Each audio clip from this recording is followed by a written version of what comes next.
Hello welcome to तर्कशास्त्र। आज की वीडियो में हम लोग देखने वाले हैं कंप्लीट रिवीजन ऑफ एलआर। सो हम लोग टॉपिक बाय टॉपिक नहीं जाएंगे। अभी आपके एमबीए सीईटी एग्जाम के लिए हार्डली 14-15 दिन बचे हैं आपके पास, right? So as we had discussed earlier, आपने 15 अगस्त तक ऑल्टरनेट डेज पे मॉक टेस्ट देनी चाहिए एंड फ्रॉम 15 अगस्त ऑनवर्ड्स आपने डेली एक एमबीए सीईटी का मॉक टेस्ट देना चाहिए। डेली 6 to 7 आवर्स का प्रिपरेशन मोर देन इनफ रहेगा। 2-2.5 घंटे का मॉक टेस्ट, उसके लिए 2-2.5 घंटे का analysis and then around 1.5 hour to 2.5 hours, मतलब 1.5 से 2.5 घंटे का एक्स्ट्रा प्रिपरेशन, जो भी आपका वीक सेक्शन है उसके लिए। करेक्ट। सो ये जो एलआर का सेक्शन है एमबीए सीईटी के लिए टोटल 100 मार्क का वेट कैरी करता है, right? 25 for non verbal reasoning and 75 for the your normal reasoning. Correct. तो आज इसके लिए अभी आखिरी 8-10 दिन में आपने क्या करना चाहिए ताकि आपका स्कोर मैक्सिमाइज हो जाए, ये हम लोग डिस्कस करेंगे। तो चलो स्टार्ट करते हैं। तो आप अगर देखोगे, पूरा आपका 75 मार्क्स का एलआर इसी में खत्म हो जाता है। थोड़े 2-4 टॉपिक इधर उधर के आते हैं, मैं मानता हूँ, लेकिन majority of the topics, majority of the questions will be from these topics. जैसे 75 में से आपके 30 to 35 क्वेश्चंस तो इधर ही आ जाएंगे, इधर ही खत्म हो गए आपके। Correct. Arrangements, linear, circular, floor, matrix, box, distribution, comparison etcetera. बचे 40 मार्क्स जो है वो आपको आ सकते हैं इधर से। Direction sense and blood relation के मिला के अराउंड 3 क्वेश्चन आते हैं, इसका एक, इसके दो, इसके दो, इसका एक, 3 से 4 question. Digit sequence, number operations पे अराउंड 2 से 3 questions. Series analogies, odd one out पे मिनिमम 2 से 3 क्वेश्चंस। हाँ, कोडिंग डिकोडिंग पे आते हैं 5 क्वेश्चंस, इनपुट आउटपुट पे आते हैं आपको 5 क्वेश्चंस। सिंबल्स एंड नोटेशंस पे भी 3, 4 से 5 क्वेश्चंस। करेक्ट। देन आपका आता है डिडक्शंस एंड सिलोजिज्म। ये बहुत इंपॉर्टेंट टॉपिक होता है, इस पे 5 to 7 क्वेश्चंस आते हैं। क्लॉक्स एंड कैलेंडर्स पे, क्लॉक्स एंड कैलेंडर्स मिला के 2 से 3 questions.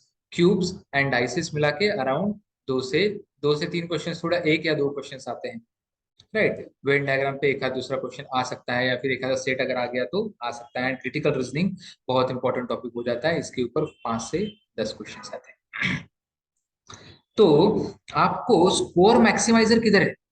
Apart from arrangement, score maximiser देखो ना आप किधर है। 1, 2, 3, 4। करेक्ट। 5, 5, 10, 5, 15 और ये 10 कम से कम। तो अराउंड 20 to 25 मार्क्स तो आपको 4 टॉपिक से मिल रहे हैं यार, राइट? आपने क्या करना चाहिए कि जो टॉपिक्स मैक्सिमम मार्क्स आपको देने वाले हैं वो टॉपिक सबसे पहले रिवाइज करो।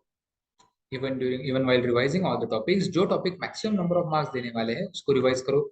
एंड जो अरेंजमेंट के क्वेश्चन है, अरेंजमेंट के क्वेश्चंस आपको 6 sets of 6 questions each, around 36 questions ऐसा आ सकता है। This is what has been happening till 2020। ठीक है।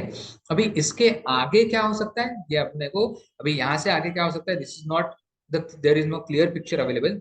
बट अगर 6 टाइप के सेट्स आए तो आइडियली 6 सेट्स कुछ इस तरीके से आते हैं। लिनियर पे 1 या 2 सेट, सर्क्यूलर पे 1 या 2 set, matrix, rank and floor, ये ऑलमोस्ट सब सेम टाइप के क्वेश्चंस होते हैं जहाँ पे आपको कुछ टेबल बनाना पड़ता है, ऐसे कुछ इन्फॉर्मेशन लिखनी पड़ती है, या फिर 1 या 2 टेबल्स बनाना। ठीक है। तो उसके ऊपर 2 से 3 सेट्स। करेक्ट। यहाँ पे अराउंड 2 से 3 सेट्स और यहाँ पे अराउंड 2 से 3 सेट्स। ये सब टाइप्स है कि लिनियर में आएगा तो सिर्फ लिनियर अरेंजमेंट्स नहीं आएगा, उसमें 3 पैरामीटर्स या 4 पैरामीटर्स टाइप के क्वेश्चंस आते हैं। तो इसको आपने एक सीक्वेंस में लगा लेना चाहिए। जैसे अगर 3 पैरामीटर्स के क्वेश्चंस आए, उसमें भी कौन से लेटर से 3 पैरामीटर्स में वेरिएंट्स कौन से आएंगे, linear plus 1 extra parameter and second parameter. तो ये लीनियर अरेंजमेंट एक पैरामीटर हो गया, एक एक्स्ट्रा पैरामीटर मतलब उनके हाउसेस रहेंगे, या फिर उनका कलर्स ऑफ द हाउसेस रहेंगे, या फिर द डेज रहेंगे, अगर वीकडे का कोई मीटिंग अरेंज या सेशंस का, लेक्चर्स का कुछ अगर सेशन सेट रहेगा तो, या तो फिर उनके कार्स रहेंगे, मोड्स मोड्स ऑफ ट्रैवलिंग रहेंगे, कुछ भी हो सकता है। Second parameter and third parameter, right? Amount of money with them etcetera etcetera. ये टाइप का सेट थोड़ा सिंपल जाता है कंपैरेटिवली लिनियर में। अगर अपोजिट डायरेक्शंस वाले सेट रहेंगे तो करेक्ट। तो आपने, मैं हमेशा बोलता हूँ कि जब आप टेस्ट देते हो, एक्चुअल एग्जाम भी सॉल्व करते हो या मॉक टेस्ट भी दोगे, रफ पेपर में हमेशा टॉप राइट कॉर्नर में कभी भी सेट पहले मत सॉल्व करो, कभी भी मत करो, because this will be a make or this will be a king maker. Usually ये एंड वर्बल सेक्शन जो होता है वही किंग मेकर होता है, करेक्ट। क्योंकि एक सेट ज्यादा को सॉल्व करोगे 6 मार्क आ जाएगा, एक सेट ज्यादा सॉल्व करने के पीछे गलत हो गया 6 मार्क चले जाएगा और टाइम भी वेस्ट हो जाएगा, राइट। तो यहाँ पे जो 6 सेट्स आने वाले हैं आपके, लेटेस्ट से दिस इज दैट बॉक्स, उनका इंफॉर्मेशन आपने लिखना चाहिए कि yes linear plus 3 parameters, circular plus 2 मोर पैरामीटर्स, करेक्ट। मैट्रिक्स में box with 2 parameters, correct. And आपको उसको नंबरिंग करना है। जब आपके पास 5 या पूरी 6 सेट की इंफॉर्मेशन आ जाएगी और आपके पास लास्ट के 25-30 मिनट बचेंगे जो आपने पजल्स के लिए अलॉट किए हैं, उनको नंबरिंग करो कि हाँ ये फर्स्ट सेट में सॉल्व करूंगा, ये सेकंड करूंगा, ये थर्ड करूंगा, ये फोर्थ करूंगा, अगर टाइम और जान बची तो ये फिफ्थ और ये सिक्स करूंगा, करेक्ट। जैसे सर्क्यूलर अरेंजमेंट्स में अगर इनसाइड प्लस आउटसाइड फेसिंग आते हैं, उसके साथ साथ यूजुअली पैरामीटर जो होते हैं वो नंबर बेस्ड पैरामीटर्स अगर आए, नंबर बेस्ड पैरामीटर्स अगर आए तो वो थोड़े मेरे हिसाब से डिफिकल्ट टाइप में या मॉडरेट टाइप में कैटेगराइज किए जाने चाहिए। जैसे if there are let us say 8 persons,